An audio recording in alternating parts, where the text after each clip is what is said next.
This is Jennifer Gonzalez welcoming you to episode 238 of the Cult of Pedagogy podcast.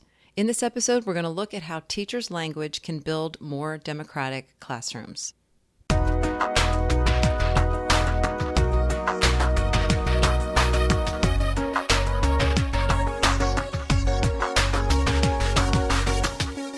I'm recording this just a few days after the 2024 presidential election in the U.S. I can't think of a time when it's been more glaringly obvious that as a country we have some very big differences in opinions. A time when it's felt more uncomfortable, more painful at times to know we are living side by side with people who see the world so differently from us. But this is where we are right now, and we can either succumb to our current divide and let it get bigger and bigger, or keep trying to figure out how to close it. When I originally planned this episode, I had no intention of making it a response to the election. It's a total coincidence that the date I had it scheduled for just happened to fall on November 10th, because the topic is how we can make our classrooms places where we have more productive conversations with each other, where we develop the habit of seeking out different perspectives and inviting each other into our conversations. And that just happens to be something we really need right now. Hear me when I say it's not the only thing we need, but we need it. My guest is Peter Johnston, author of the book Choice Words: How Our Language Affects Children's Learning. The book, which he originally wrote in 2004, shows teachers how the words we say to our students can significantly change the way they respond to us, how they approach their work, how they talk to each other, and how they see themselves. In episode 114, which is called Let's Give Our Teaching Language a Makeover, I actually referenced some of his recommendations in that book. Now, 20 years after its original publication, Johnston has published a revised second edition of the book. So I invited him to join me to look more closely at one of the chapters, where he talks about how the language we use with students can give them the habits and tools to participate thoughtfully in a world where not everyone will agree with you. He's written a guest post for Cult of Pedagogy on this topic, but I also want to highlight something he says in our interview that I think really captures the essence of what he's getting at. Something that seems even more relevant now than when we talked last week. And this is the quote. "What's required of living in a democracy is people have to manage to get on.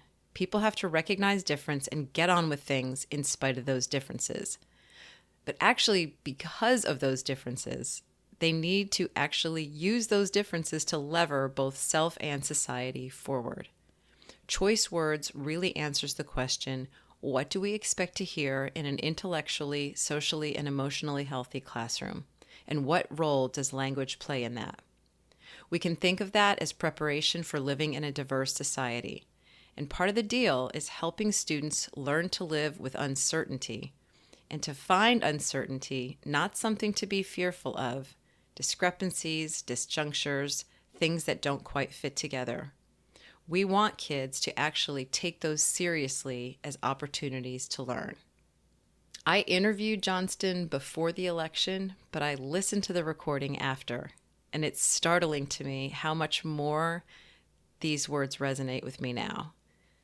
What you'll find in this episode is a small collection of sample phrases teachers can say at key teaching moments to get students moving toward those moments of uncertainty thoughtfully, respectfully, and bravely, so we can figure out how, in Johnston's words, to get on with things. Before we get started, I'd like to thank the Gilder Lehrman Institute for sponsoring this episode. Are you a K-12 teacher, community college instructor, or education professional looking to advance your career with a master's degree that fits your busy schedule? The Gilder Lehrman Institute of American History and Gettysburg College have partnered to offer an affordable, fully online, and fully accredited master's degree program specifically designed for educators like you. Join them this spring and learn from the nation's most distinguished historians, including Ned Blackhawk, David Blight, Evelyn Brooks Higginbotham, and Alan Taylor.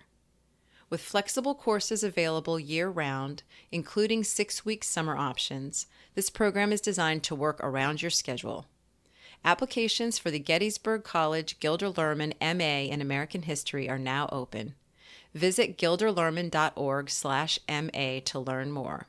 That's GILDERLEHRMAN.org/MA. Support also comes from ListenWise and their new product, LingoLift. Designed for newcomers and beginning level English learners in grades 2 through 12, LingoLift builds the foundational social and academic language that newcomers need. Their large collection of short educational videos teaches content and language together. The unique Watch, Learn, Speak instructional sequence and teacher's guides offer a powerful yet flexible tool for building newcomer skills as quickly as possible. Now ListenWise has something for students at every level of English language acquisition. Try out LingoLift today when you start a free trial at listenwise.com. Now here's my conversation with Peter Johnston about how teacher language can build a more democratic classroom. Peter, welcome to the podcast.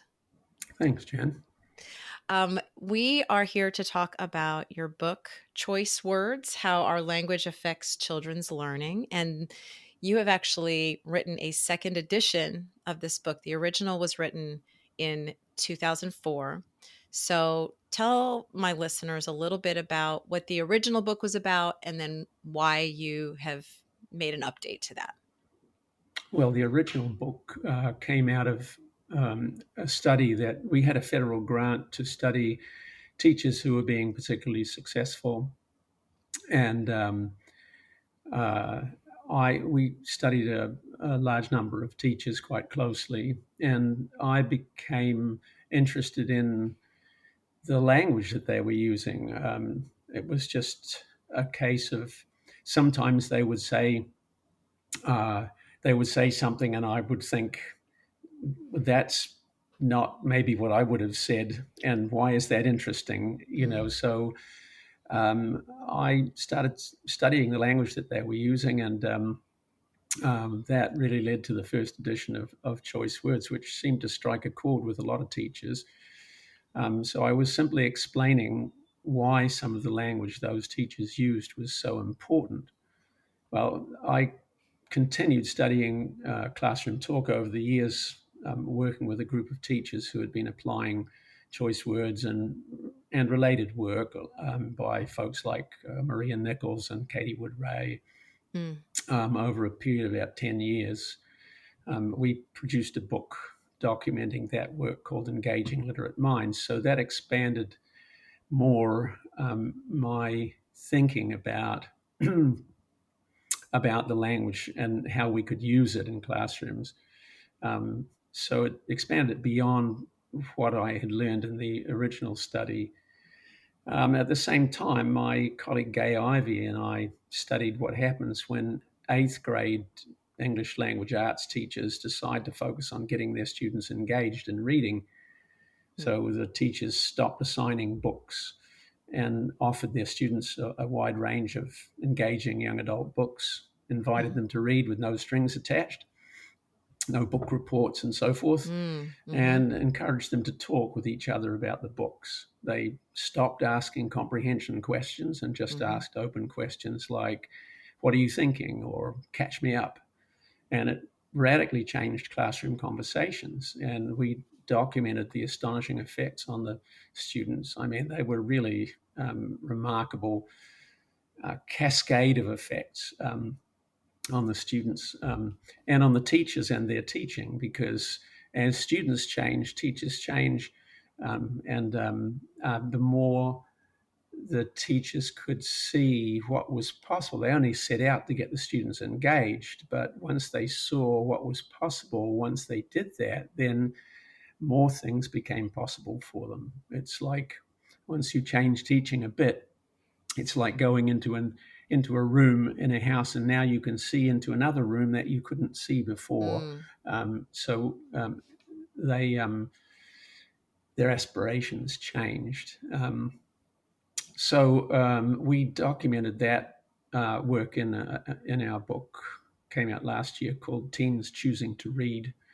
Hmm. The least interesting outcome was that more students, particularly minorities, boys, and economically disadvantaged students, passed the state test. And those who had previously scraped by did better. But much more importantly, I think, way more importantly, was that the students were transformed, individually and collectively. Their sense of self, their moral development, their relationships with peers and family. Hmm. And we followed those students for a couple of years into high school, and they remembered those experiences fondly. Well, I should say wistfully, because it all went away in high school. Hmm. But so even when we interviewed them 2 and 3 years later, they could remember the conversations that they had with peers, where they were sitting. They remembered it in Technicolor, and then Wow. once they hit high school, um, it all went away. So while choice words had held up well for 20 years, those experiences and new research in a number of fields, uh, social psychology, developmental psychology, and so forth, led me to write the new edition of the book. So that's sort of the background of um, of the new edition. How I much would you think. say is different in the new book from the old one? Well, I tried to stay with the. I changed the structure a little, Hmm. but I tried to stay with the things that teachers really found most useful, and I changed some examples when I had more powerful examples. I Hmm. um, added some things about the biases that are built into language. Yeah. And how we might think about those. I emphasized a bit more the social and emotional consequences of the language that we use in classrooms. Um, and I emphasized a bit more this interest in the kind of topic that we'll talk about today, which has to do with children learning how to think together and collaborate and so forth. Yeah.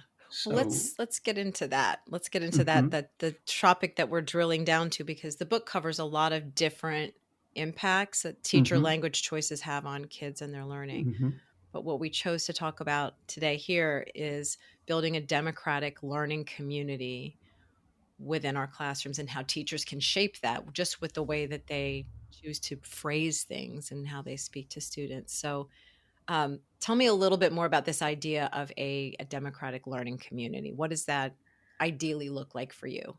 well, um, hmm, I use that because I think what's required of living in a democracy is uh, people have to manage to get on. People have to recognize difference and get on with things in spite of those differences. But actually, because of those differences, they need to actually use those differences to lever both self and society forward. And I think actually the properties that are required there are not so different from properties that are required in other partnerships like marriage and so forth. So, Hmm. I mean, choice words really answers the question, what do we expect to hear in an intellectually, socially, and emotionally healthy classroom? And, what role does language play in that? But Hmm. we can think of that as also preparation for living in a society, in a diverse society. Hmm. Um, so that's really where I see that coming from. And so part of the deal is helping students learn to live with uncertainty Hmm. and to find uncertainty not something to be fearful of. So when students, when people are in a monologic classroom, Hmm. they learn to be uncomfortable with discrepancies, disjunctures, with things that don't quite fit together. Mm-hmm. Um, and what we want is kids to actually take those seriously as opportunities to learn. Mm-hmm. Um, so monologic classrooms lean kids towards authoritarian teachers. Tell, if you don't mind, let's get a uh, collective definition for what you mean when you say monologic classrooms. I can kind of infer it. yeah, monologic classrooms is there's essentially one voice. Mm-hmm. The teacher has the knowledge is to be passed on to the students, Okay. and so that's the sort of basic frame. And so Okay. it's reflected in a pattern of language where the teacher asks a question to which there's a right answer that the teacher knows, um, and students answer that and get qualifying feedback from the teacher. Yes, Right. right, good. Language like that. So Mm-hmm. that would be a monologic classroom. Okay. A dialogic classroom is where you have multiple perspectives are respected, valued, and and the teacher is one of those voices Mm-hmm. in the classroom. So yeah, uh, it makes a difference. It's not that the exchanges where teachers ask a question, students answer the question, and the Mm-hmm. teacher evaluates it. It's not that those are completely out of place in a dialogic classroom. There are times for that when you're reviewing uh, when you're reviewing some work that we've done together or something like that, just Mm-hmm. to get us back to where we know we were, if you like. Right. But there's the rest of classroom life is different in a Okay. dialogic classroom. Okay. So, what we're Um, looking at are some ways that teachers can frame conversations and situations so that it leans much more in this direction of things being dialogic, where there can be a lot of different viewpoints. And there's this spirit of learning from each other and learning together, as opposed to there just being one authority that decrees whether things are right or wrong, and that's it. yes. Okay. And so what you've done, and there's a companion to this conversation in that we've got a post that you've written, a blog post that is parsing out all this stuff and giving some concrete examples of things that teachers can say. And this is sort of your main work in choice words, is looking at specific phrasing and the impact that that has. So we're going to just go through these examples that you've given Hmm. and have you talk about them. Um, Okay, I should say yes. before we start on that the language itself is one thing, but the Mm, reason the language is there is because what the teachers think they're doing mm, and who they think they're doing it with. That is, they say these things because of what they think they're doing. So, for example, I think if you think about what you're doing as a read aloud, then you do hmm. a performance. But if you Yeah. think about reading aloud as an opportunity to think together, you approach it differently. Right. So, so what we think we're doing changes the language that we use, and the other part is who we think we're doing it with. So, if we think that students are blank slates, Mm-hmm. we interact with them differently. And so, we interact with babies and dogs similarly, Mm-hmm. but not the same. And that's Mm. because we don't expect dogs to become conversation partners in the long run. Yeah, right. So this, so Yeah. it's what we think we're doing and who we think we're doing it with that makes a difference here. Okay. That's I'm glad you said that, because that's gonna help make sure that I ask you the right questions. Well, Um, it's also a case that a lot of these things are possible in some circumstances, but not others. So, for example, when children are engaged, we mm, talk to them differently. They talk with us differently. mm-hmm. Um, when they're not engaged, but we're trying to get them to do something, we talk to them differently. So it Yes. really matters. If you're going to have a conversation, for example, it matters if you find the other person interesting. Well, you can get kids to listen to other people. Uh-huh. Um, one way is to make it so that the other people are interesting to them. The other Right. way is listening through vigilance, Okay. being vigilant to listen to, because I have to listen to, which of course, obviously, I hope is not happening now, but, you know, it's that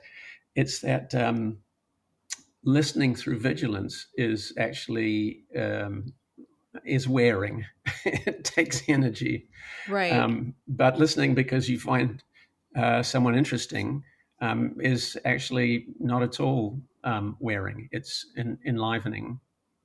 Okay, so how do we reconcile that? Because I know that for example, as for a student, are you saying that the teachers should strive to be interesting inherently and that will make the kids more likely to want to listen? And also, what about the kids who find themselves partnered up with other kids that they don't find interesting? Yeah. Yeah. Um, it's a complicated business, but okay, so let's say you want to have a dialogue with kids in kindergarten. Mm. Well, you want to get dialogic interaction happening. Okay, so you Mhm. would find, first of all, a topic or a book that they would find compelling. So, for Mm. example, let's see, Sharon Creech has a book Mhm. uh, called A Fine, Fine School, Okay. in which the principal thinks it's such a great school that it would be better if they had school on Saturdays as well, Mm. and then Sundays, and then summer, and so forth. And of course, the kids get, they can get into that. That's something that matters to them.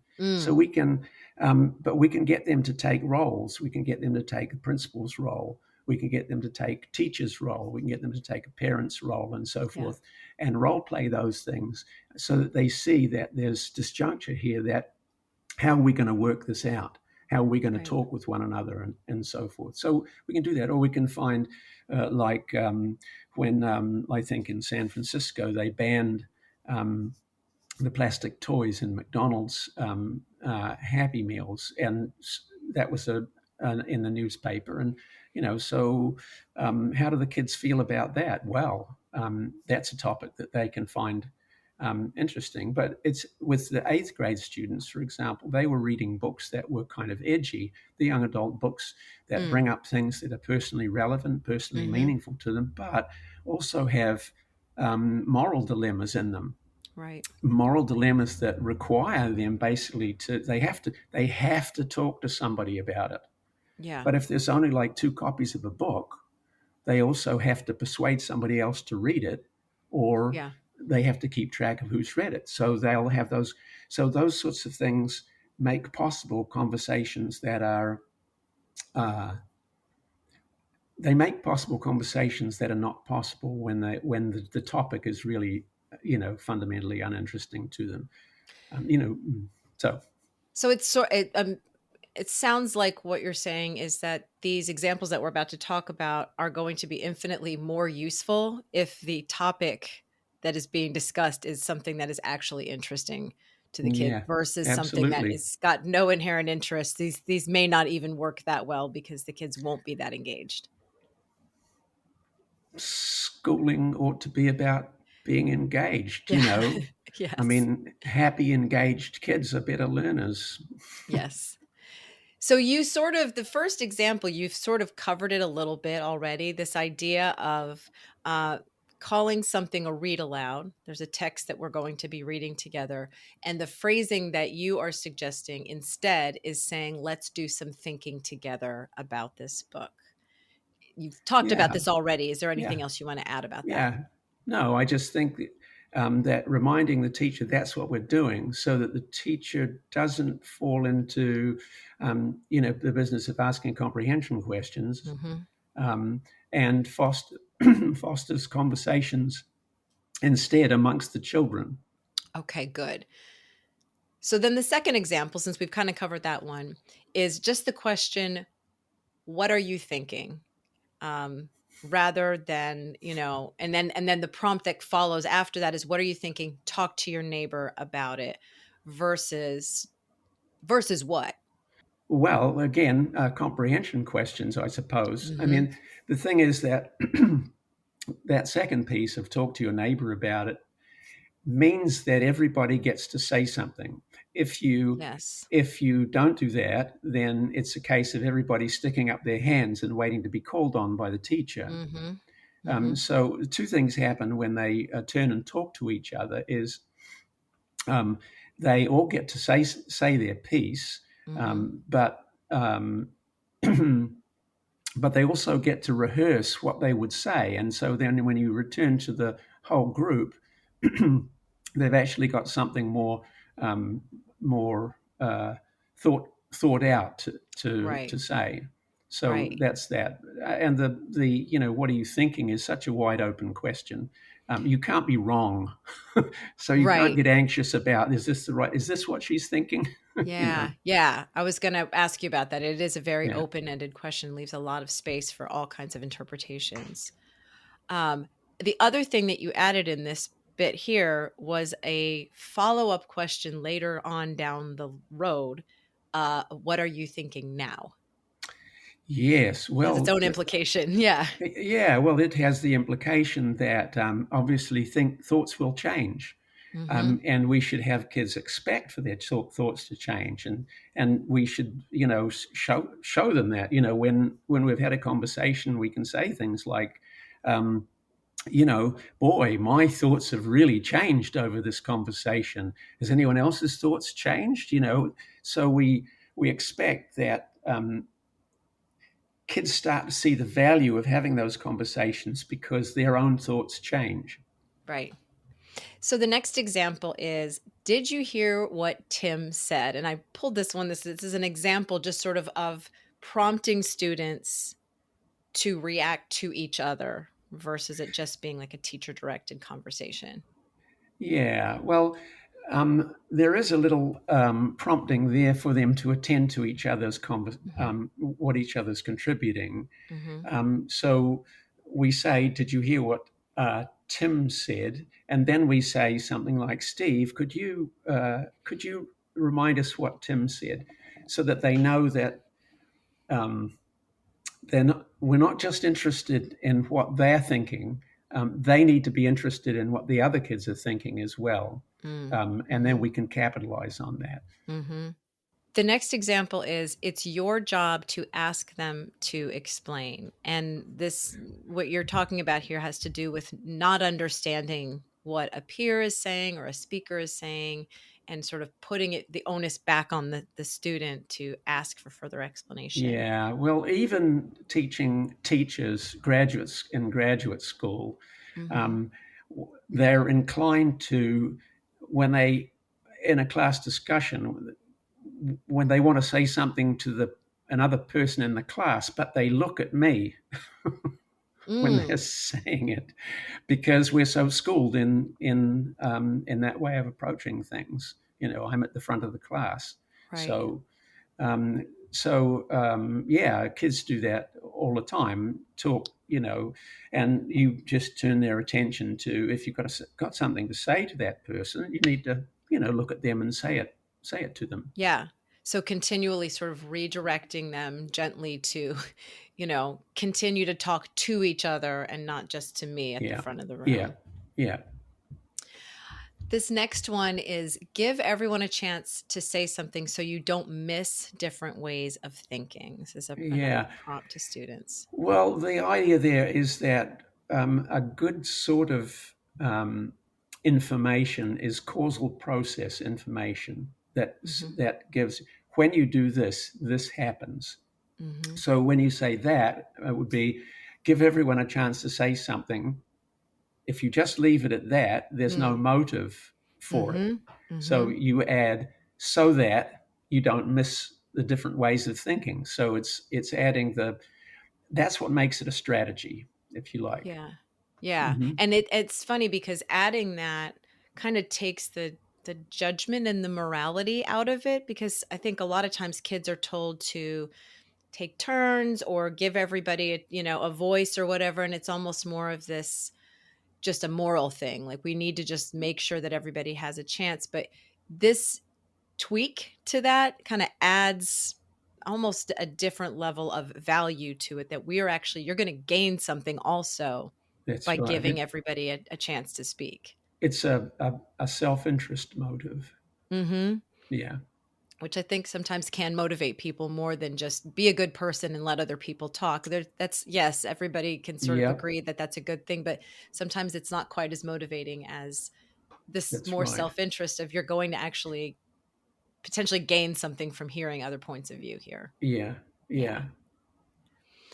Yeah. The next one, and this is also carefully phrased, we have two different points of view. So this is where the teacher is sort of summarizing a conversation that is in progress, and stating it very neutrally as we have these various points of view happening. Why phrase it that way? Well, the we have first of all, we have two different points of Mm-hmm. view. We're thinking, and she summarizes one of the thoughts, and then, or maybe summarizes the other idea. Well, there's sort of two pieces, several pieces in this. One of them is bringing forward two conflicting ideas, Mm-hmm. okay? Because it's in that disjuncture that learning takes place. This is one of the things that Piaget and Vygotsky taught us, that it's so you have a theory, but then something is discrepant with that theory that Mm-hmm. forces you to actually pull those to rethink whatever your thoughts were, your initial ideas. Um, so that's one thing, just summarizing those 2 points to put them into disjuncture for the kids to think about. The second piece is we have two different points of view. We're thinking, so they're not naming, the teacher's not naming the students who put those two things forward, Mm-hmm. because if you put the students' names with those ideas, um, then kids are less, and adults are less likely to critique the ideas, um, Mm. because it makes it personal. So Yeah. and people become more creative. They generate more ideas, and they're more satisfied with the final product when the ideas are associated. Um, when they're not associated with particular people. Um, we want to have criticism of ideas, and so separating those things um, really matters. And the way it's stated, we have two different points of view. We're thinking, that is naming again what we're doing is we're thinking together here. And it sort of leans on Mm-hmm. collective agency and Mm-hmm. responsibility of thinking together. So I guess, that's the why that one's important. I mean, it's not always the case that you don't want to name kids in those things. Mm. When kids use a strategy, if we say like pushing back, you can anyone push back against this and someone pushes back, or someone disagrees or whatever, we can say, well, when you did that pushing back, we name the strategy, Yeah. and we can put the student's name with it. So we use anchor charts to have where kids come up with ideas of strategies for doing this, for ways of talking, or ways of writing and so forth. We have anchor charts that have the thing that the student said as a good idea, a good way of a good strategy to use. Then we Mm. have the student's name with it, and then we have why it's important. That piece is important. So um, Yeah. yeah, it's the student's name is kids actually really like having their names on anchor charts to identify them Mm. as being the one who had that idea for a strategy, because a strategy can't be wrong. Yeah. Yeah. It's so it sounds like this is sort of brings us back to what you were saying earlier, that you you've got the words that you say, but then your intention of what exactly are you trying to do here? What are you trying to do with these kids? And so it sounds like this example of we have two different points of view. is at that moment meant to sort of pull back, kind of neutralize this difference of opinion and make them just sort of like, these are the opinions that are sitting in here, as opposed to this kid here said this, and let's all Yes. decide whether we agree or disagree with this one person. Let's lift the ideas up and just deal with them as ideas. It's because it's ours. These are our thoughts. Yes. Yeah. Yeah. So, we expect to have um, sort of multiple thoughts in our own heads, disjunctures. This is a normal Mm. thing to happen, both Mm-hmm. collectively and individually. Yeah. Mm-hmm. Mm-hmm. Mm-hmm. We're days away from a big election, and so there's a lot of Yeah. conversations happening right now. So I'm processing a lot of what you're saying in terms of the impact that it can have when you're having a conversation with somebody who has different political beliefs, and that even saying something like this can kind of take some of the heat out of the conversation and just Yes. evaluate the ideas, a We little bit do less want, personally. yeah, we do want kids. That's why this is preparation for living in a democracy, is that Mm, we do want kids to expect to interact with people who have different ideas. And mm, we do want them to know how to do that without going wacky, right. and to expect that in the process they can learn something. Yes. So the next example, and by the way, we've got names here that are from the examples that you've used. And so these are not, these are not verbatim what teachers should say, but this example says, why don't you invite Shauna into the conversation? So this is the teacher Yeah, suggesting to a student that they invite another student in. Why is this yeah. phrasing important? Well, this is actually, I mean, I think the whole example I used here is kind of important. Mm, So this is a situation where my colleague Kathy Champeau was working with a group of students, and Shauna was a quiet student in mm, special education who also would spend part of classroom time going down the hall to a special education class, mm-hmm. which puts those students in a difficult position sometimes in classroom because they've missed a bunch of the regular classroom Yeah. conversation of which they so they're a little on the outside already. Mm, So Shauna is in this group, and Kathy notices that they're discussing. Um, I can't remember the book. Anyway, The Pain and the Great One was anyway. Um, Kathy notices that Shauna can't get into the conversation. She wants to say something, but she can't. Now, Kathy could say to her, Shauna, why don't you say what you have to say? But mm, she doesn't, that wouldn't help the rest of the students learn how to do this. So she yes. says, does anyone notice anything about Shauna? And and one of the other kids said, I think Shauna has something to say, but can't get into the conversation. So Kathy says, Kathy could again say, well, Shauna, why don't you, Mm, but she says, okay, Claire, so why don't you invite her into the conversation? Well, actually, before she says that, she says, has anyone else had that experience mm, of not being able to get into the conversation? Now, she does that because that experience, when they know what that feels like, that's a motive for them to invite the other person, the quiet person, into the conversation. It's empathic concern. They mm-hmm, know what it feels like to be on the outside. So that's one motive mm-hmm, for inviting the quiet student in. So then, after they've had that conversation, she says to Claire, well, why don't you invite Sean into the conversation? Again, keeping it with Claire and not Kathy. right. So then Claire invites her in, and they have a real conversation, a good conversation around Shauna's comments. Um, and then Kathy says, so what would have happened if Claire hadn't invited Mm, Shauna in? And they all say, well, we wouldn't have had that, conversation. That was a great conversation. So mm-hmm, again, that's a causal process that she's leaning on. She's saying, if you do this, then this. And this is a self-interested motive uh, for inviting the quiet people into the conversation. So then Kathy explains that to them again. It's and again, it's saying, if Claire hadn't done this, then, so it's keeping Claire in the agentive role of being the Yeah. one who did this. So it's her narrative about helping. And if Kathy can catch her later, Claire later, Mm. and say, remember when you did that, and then that conversation occurs, and how did that feel? So she'll feel pretty chuffed about that, but she won't have noticed that at the time. Right. But that's another motive. Now you've got a third layer, which is what it feels like. It feels good to do that kind of stuff. Yeah.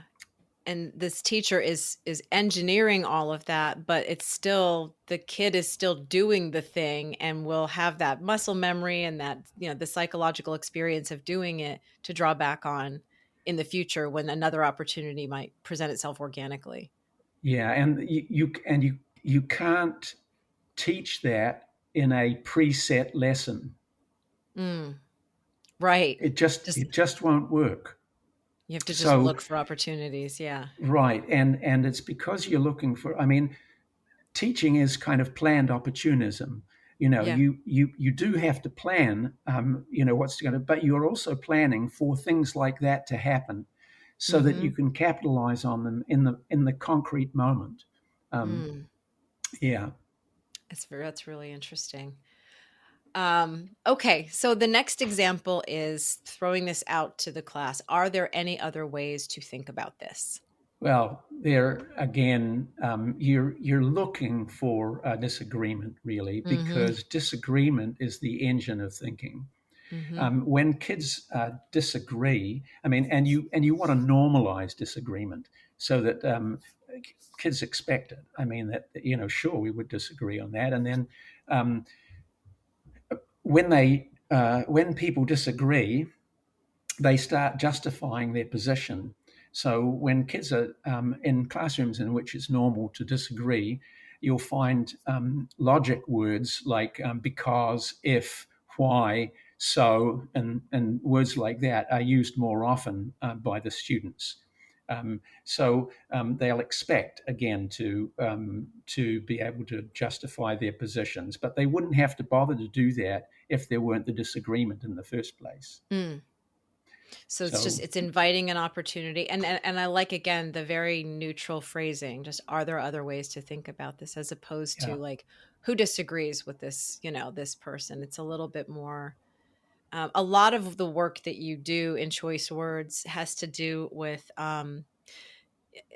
sort of assuming with your language and intent. And I've referenced your work in earlier posts of mine, where you're talking about asking a student maybe about a piece of writing and saying, what are your plans next for this, which really assumes a lot of agency Yes. in the student. And so Yeah.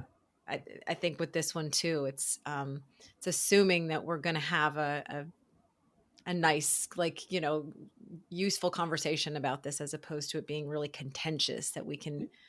Sure. And Yeah. and actually, when kids disagree, and so forth, we should be sure to do things like, excuse me, saying thanks, Bruce and Linda. If you Mm, hadn't disagreed, we never would have got to the bottom of that. So mm, foregrounding the disagreement, because if you yeah. ask people to disagree, and then one of them turns out to be wrong or something, Mm, um, you know, you're stuck with that, So then people are right. less inclined to disagree. But Yeah. uh, And that is important, making sure that the experience is actually a learning experience and yeah, somewhat pleasant, and not so uncomfortable that no one wants to do it again.